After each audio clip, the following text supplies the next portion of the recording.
want to talk about is installing the rail blade on your TR3.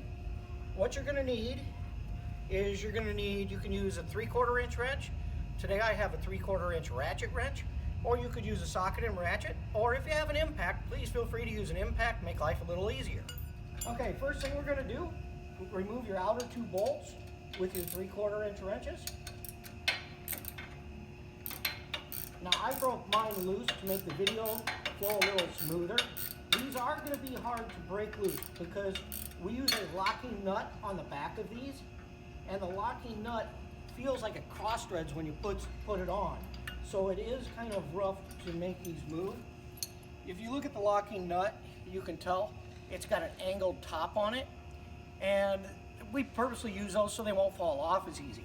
So you're going to move both outer bolts, and then you're going to remove this section, and you're going to put the new rail blade in place of it. Now that we've moved both of our bolts and nuts, we're going to slide the outer wing off to the side. Now the nice thing, once you get this installed, and I'll tell you how to adjust it in just a few minutes, once you get this installed on the TR3, you can leave this on all the time. It will not affect the rest of your grading as long as you set it up properly.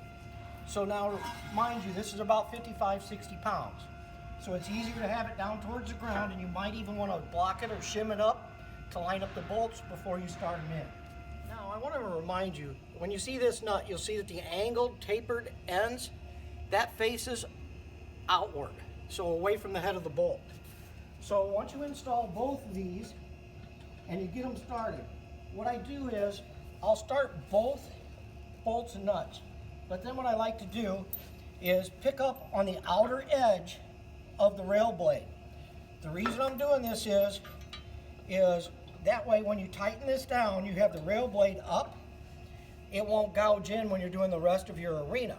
So go ahead, raise the end of it up a little bit, prop it up on something, tighten your 2 bolts down.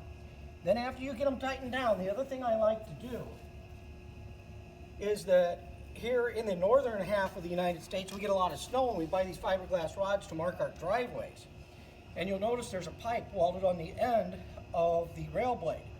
So what I do is I'll wrap a few wraps of tape around this to make it a little wider, and then stuff it down in here.